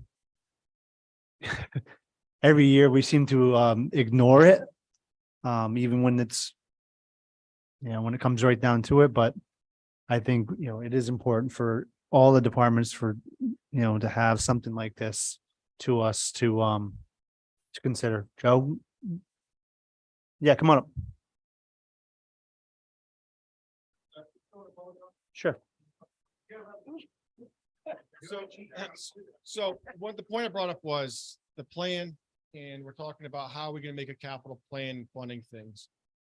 There's 10 emergency apparatus in town that are Stonington, fire apparatus and the ambulances. And we look every year at these plans, we're fighting over the same piece of pie. We're gonna buy an ambulance, we're gonna buy a fire truck, we're gonna buy a lawnmower. Or are we gonna buy a walking trailer or whatever it may be? That's why my packet is saying, create an account for emergency apparatus replacement. Fund it so that when it comes due, it gets purchased. There's models all over the state and the country. You want to look at other towns that actually do this. I spoke with someone on the district board on the fire council for Waterford, how they're handling it. They do it not just for apparatus, but the entire town. They say what the number is for the year and the plan, the approved plan as you're talking tonight, they buy it and they move on. Even they have the set, whatever their number is, we say we're going to put 600,000, 700, whatever the number is for the year. That's how much money you put in capital. You may only spend $80,000 to $100,000 next year, but you continue funding at a level and you save up for the next year where you lay your plan out. That's how you continue funding.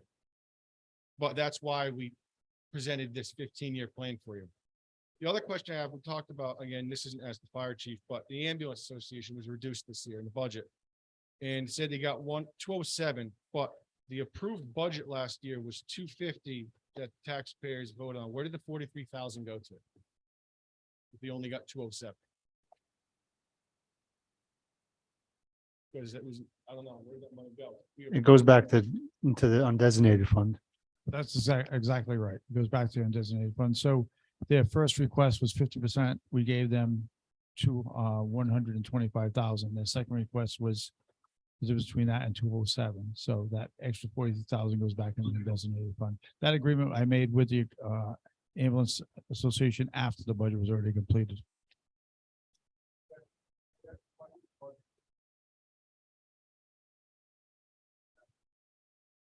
You'll see it as how much is actually spent when the year closes out. And there was a transfer from that line, which is reflected in the budget that you have.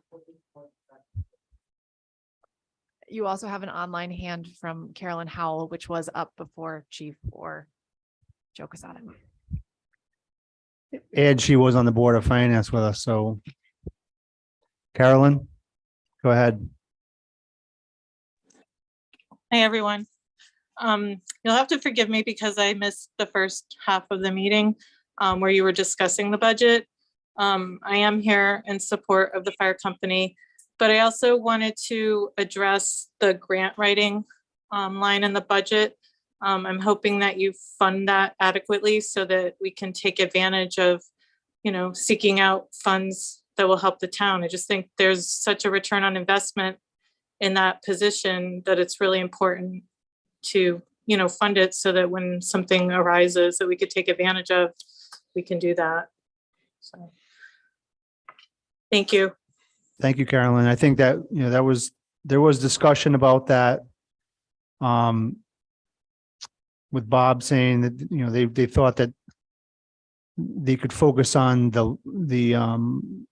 a more limited scope of grants with the $6,500 proposed amount in B1.14. I think there's been discussion already about, whether or not a grant writer can help with this apparatus, other fire department apparatus. I think this is going to be part of the discussion on Monday, whether or not we should add that money back into that line item. But your point's taken, and I think it's already been thought of tonight as to what else we can do with that grant writer to hopefully benefit the town. Joe?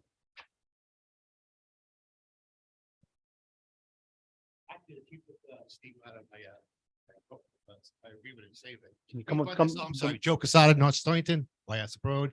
I agree with the chief saying, we've been talking about this for years. I've been living in this town for 20 years and the firehouse for 15 years. There should always been a line item to continually put money in there to, replace these trucks as they come due. Now you're caught between a rock and a hard spot because these trucks are old now and we're putting all this burden on the town. So that line item should always be funded no matter what it is, but specifically for the firehouse apparatus as far as replacement, because you see how this cost is. Things are going up more and more each year. We can't afford it. But if we keep funding it constantly throughout our lifetime, when the truck comes due, we can just go buy it. And you're spreading the cost over 30-year lifetime. I can't stress the fact that we need to have that grant writer on board. I mean, the chief was right. There's so many grants out there and the town could just take advantage of it. We're calling saying, hey, can you guys do it? No, we're not grant writers. I'm not a grant writer. I go to work like you guys do every day to have the grant writer step up and say, hey, let's see what we can do there. If we get half of $200,000, $300,000, $300,000, and it costs $600,000, we get half. It's better than nothing. But I've been saying this for day one since I joined here. I go, why don't we have a line item just for fire apparatus replacement or ambulance replacement? Because we need to keep that always filled up so we don't burden the taxpayer with a big lump sum now, what you got to do to get caught up of $500,000 or $1 million. Like, oh my God, where are we gonna get this money from? So, and as far as what the gentleman was saying about a wish list, I don't consider a fire apparatus or ambulance apparatus a wish list. I consider it a necessity to the town. It's an asset to the town. Because when you dial 911, I have to show up, we have to show up, our team has to show up to support this town. So I'm all in for supporting the firehouse, the ambulance. So if someone calls 911, we are there to help you. You should not be nickel and diming this to death. This should be a very common sense thing that it needs to be funded correctly, appropriately, so things can be run efficiently. And more importantly, this department, town's department, North Stonington Volunteer Fire Company, needs to have their members safe. 20-year-old trucks, 30-year-old trucks, really? I'm going to help you guys out when the truck breaks down. And what am I supposed to do then? So support your public service around here and get these people what they need to do their job safely so they can go home at night. I'd just like to follow up. My statement about a wish list was not reflective of the fire company's apparatus list. It was the list that was generated in the summer when Christine asked for all the group's capital needs. It wasn't focused on the fire company. Thank you.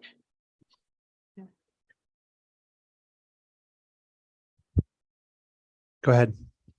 I'd like to make a comment as public as opposed to Board of Finance. Can I do that? You can. So Chief, thank you for staying. I would request that you put together a qualitative risk analysis for the town of potential issues if we don't address the list of apparatus needs that you have, because this is about 6.2 million over the next 15 years. That's a lot of money. And instead of just talking about dollars as a homeowner and a taxpayer, I want to know what could potentially happen if we don't update and have the right equipment. I know that I pay an extra premium on my homeowner's insurance because I don't have a fire hydrant access. And so I'm curious if you could, again, and I realize it would be qualitative, but as we get closer to budget season and we start talking more about this, if you could provide some qualitative analysis of a risk assessment for the town.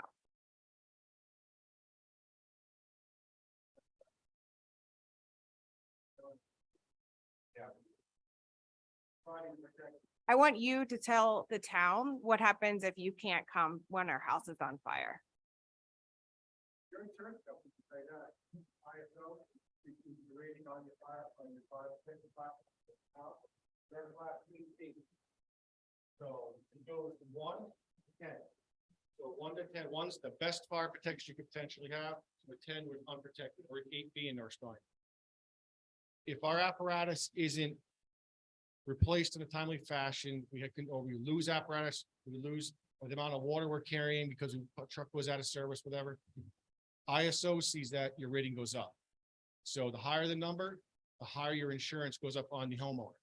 So we did it, took about 5 years to get the ISO rating from 9. We've been a 9 for almost 40 years. And now we're an 8B to get us down to that, because the current apparatus we have and the amount of water we carry gets us that rating. If we didn't have what we have now, we'd still be a 9, and one more step is a 10, which 10 means you're unprotected. There is no fire department. So that's where we're at currently. And while that's a very important message, I think it needs to be said louder to the townspeople, especially whenever you start lobbying for this money.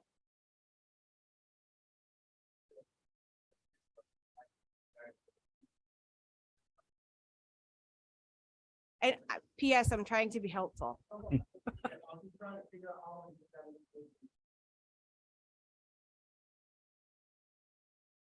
I think it should, I mean, we have a public hearing. I think, that particular information is not really known to people about, the fact that improving the apparatus improves the rating, which lowers their homeowner's insurance. So it's just or not improving. So. Charlie? Steinhardt, the elder. Oh, the elder. I've sat with you guys on almost 10 years on the Board of Finance. We always solicited a capital plan. I remember seeing a capital plan even before that. The organizations put them together. They had all the years laid out, and when fire trucks, snow plows, whole works was there, was laid out. Didn't like the numbers, or at the time, people didn't like the numbers, so let's go with a 15-year. Yeah, it doesn't work. It's kind of head. We're down to a 5-year plan, folks. You're trying to deal with a 20-year-old truck. You're gonna get a lot. Oh, that we're going on for 5 years. You go great. Years 7 through 9, you're gonna get buried. You need that plan. This idea, well, we're gonna solicit, we send you an email, your wish list, whatever, and I understand what you're saying. There was a plan. The fact that it's not in place, it's never been adopted, and we just keep kicking that can down the road, it's gonna kill us at some point. Because remember, you don't got the numbers of people moving into town of the age, volunteer and all this other stuff. So at some point, there's another whole animal out there where people don't have one out there. And the other thing is, when I sat with you guys up, we had a plan laid out, the Board of Finance. We wanted between $500,000 to $600,000 a year set aside for capital, period.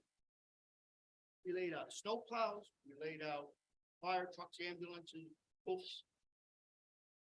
I think Emo Pavlova was the guy that was really big under that. We laid out and we said, between $500,000 and $600,000 a year, you might get that one bump until you have a little bit of a nest egg built. But after that, you're not financing, you're paying this.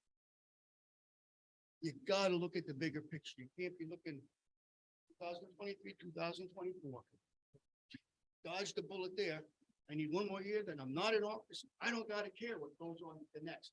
You gotta look at what long-range planning. This is why that needs to be adopted somehow. And you gotta stick to a year. You can't say, oh, no. That's my.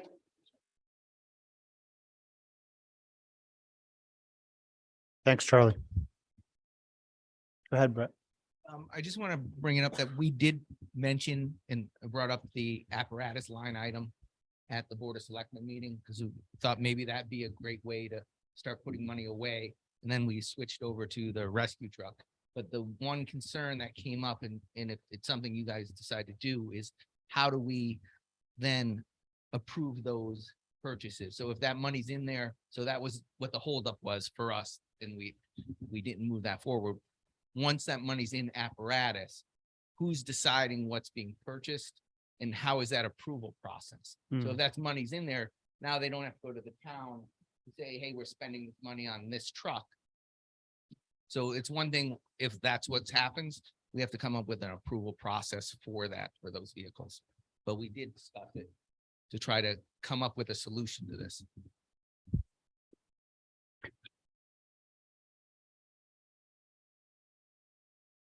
Just to speak on the behalf of the ambulance organization, for the foresight, our new ambulance is 5 years old. And our second ambulance is a 2008 that we just sunk $12,000 into to get it back onto the road. There was an incident in town a few months back where our old ambulance blew an EGR cooler valve. It was out for 2 weeks, and our new ambulance air ride system failed, and the town of North Stonington was without an ambulance for 6 hours. So the ambulance and the fire department both need to be on an actual rotating plan of replacing the apparatus for the townspeople of North Stonington.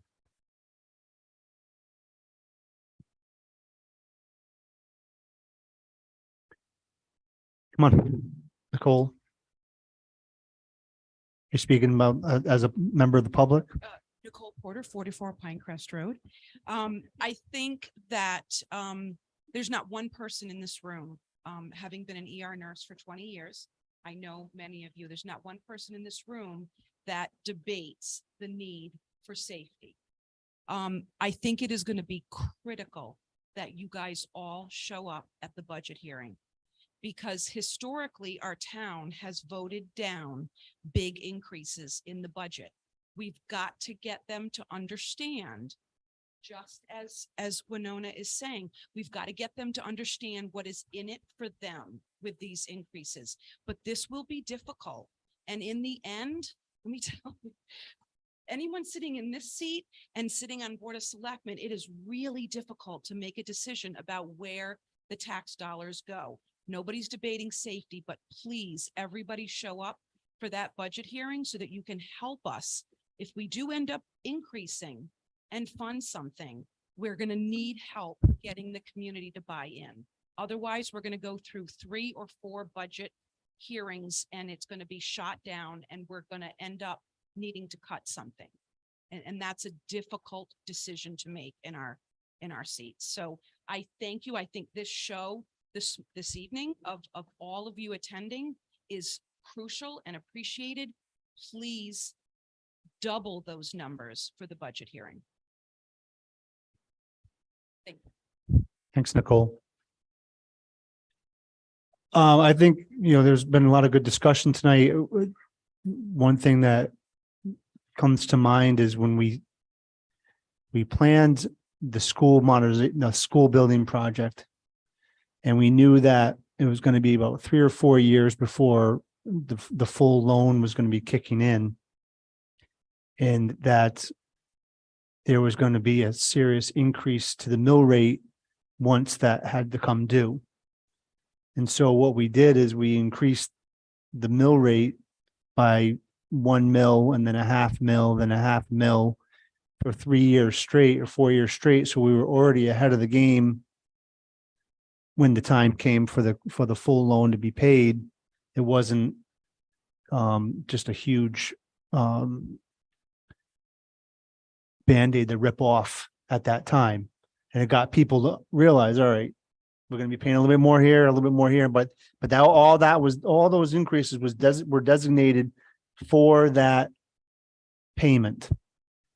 So to your point, everyone, tonight, if you designate, you say, all right, we're gonna go up a mill, and it's going to be in capital, and it's going to be in the capital of every year, and that 500,000, which is basically roughly a mill, is designated for capital.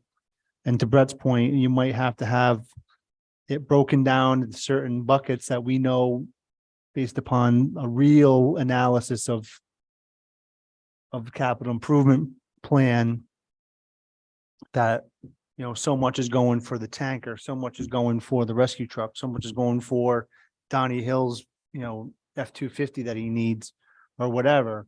And you have it right down the line, and those, once that thing is filled and that's supposed to be replaced, the money's there and boom, it gets replaced. It's a lot of work, but I think it's worth it to say, all right, we've kicked the can down the road so many times with regard to capital that we might have to just bite the bullet and put a big number out there for everyone to say, this is going to be what we're going to be putting in for every year. So something to talk about on Monday again, and thank you very much, everyone, for your feedback. Any other questions or comments from the board? Sarah, going way back, you had asked about capital planning, and I wasn't sure if that got properly answered for you. Well, yeah, so I mean, that was where my processing went, right? So initially I was trying to understand what I was looking at when we were looking at the capital budget. And then when Chief Steinhardt shared his artifact, I guess is the best way to put it. I said, I can't do anything with this if I don't know. The full picture. Regardless of whether we get anything from the Board of Selectmen, I think we all agree, hopefully, maybe you and I agree, that we need to have a discussion about capital and where it belongs in the budget cycle. And if we are going to try to address anything, this year about it, or we're going to defer it to next year. But clearly it's a gap and we need to talk through it. Yep, I agree. I mean, to your point about whether or not we need to include that list, in our agenda, we have what the Board of Selectmen has presented. We have what was presented to all of us from Donnie and from the ambulance and from the volunteer fire department. And what, we know what was asked for, and then now we know what's been either left out or included. I think we have enough to chew on for this year with what we have. But for going forward, I think we definitely need to have a more comprehensive capital improvement plan that includes all that stuff. The way this is done elsewhere, and I keep getting lectured that the town doesn't run like a business, and I keep saying it should, is you put together those full lists of capital plans and they are ranked by priority. You do your best, you meaning the Board of Selectmen, when they make a recommendations to levelize that spend at X amount of dollars every year, or X percentage of the budget is spent on required capital improvements, because we know capital investment has to happen every year. But it's how to balance it so you don't get 3 new trucks in 1 year. You don't want those spikes. Those are bad days. Anyway, we could talk about it more on Monday. I think as long as we can have the discussion in whatever agenda item I think we can defer this. We're not going to solve it tonight. So as long as. Well, it's part of the budget discussion that we're going to have to give recommendations to the Board of Selectmen based upon what we've heard tonight. And that includes, there's materials that Chief Steinhardt provided, as well as what we all saw in prior presentations. Whether or not we think things should be added back in from, other asks. I mean, it's all on the table, but it's part of that agenda item of discussion of the general government budget and capital. Okay, great. Go ahead, Dan. I think one of the things that, like for our Board of Finance, we're very analytical. It probably will end up being a policy that we end up having as a board, where we do not accept any Board of Selectmen or Board of Ed budgets without the collective whole having a approved 20-year, 10-year, 5-year, whatever we decide as a good benchmark for a capital plan, an approved capital plan. This is everything laid out for that year going forward, however many years. And that's what they provide as a part of the budget, because we can sit here till we're blue in the face and we can say, yep, we got to do it. Then we do it. And we go through the summer, and then we're coming around in the fall and everything. And then we're going to be under the gun to get everything done. And the capital budget will still be sitting in people's emails, and people still will not be sending it. And it will still be the Gary's wish list that he's talking about and everything. Sorry, Gary. And we'll be still sitting here next March trying to get it through. And they'll be like, oh, it would be nice to do and everything. But there's nothing that truly holds anybody accountable to do it. We have policies on this board for undesignated fund.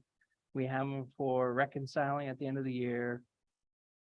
I think, yes, we're going to be under the gun to go get this one done, and we're going to have to figure it out this year at the best of our ability. But going forward, I think that's what we're going to have to work with the collective whole, is coming up with a policy that our board holds everybody else accountable, because the buck stops here. Really, Sure. it does. I agree. Why don't we, just as far as the minutes are concerned, Amy, just, we should have a policy discussion after budget season. Like we did last year with the other policy things during the summer to get something, at least discussed about it and perhaps a policy implemented that works. Brett? Just have one more question about your Monday meeting. Are you looking to come back to the Board of Ed with recommendations? I mean, Board of Selectmen with recommendations after this? Because this meeting that you're having Monday is different than other years. You've never had one to discuss the Selectmen's budget before you heard the Board of Ed's budget. Usually in the past years, you guys hear both and then you discuss it as a whole to see where you're going with it. So I was just curious that this one's being held before you know the total impact of the proposed budget. So I'm just wondering what you are looking to come out of Monday's meeting. I think we decided to do that, or one of us, or me, asked to do that so that we could discuss your information without being overloaded with the second part of information. We wanted to be able to take some of that information, digest it right now, and then the Board of Ed digest it and then give you the recommendations.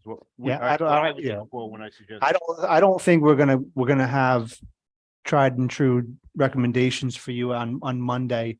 I think it's for us to get another chance after digesting this and hearing from the public and whatever. We might have some small suggestions, but I don't think we're gonna do any wholesale changes to anything until we've heard all of the information on both sides. Yeah, Mike, my opinion on the Monday meeting, maybe I'm right, it's just to socialize amongst the board to get us all on the same page. So when we go and get the information for the Board of Ed, because the Board of Ed is we all know there's gonna throw a lot of numbers with commas and everything else on top of that. At least then we'll have the next Monday to go socialize about it. And then we're kind of just chunking it all up. Yeah. So we can actually wrap our hands around the numbers and give you guys, I think it's the ninth, was it the third Wednesday?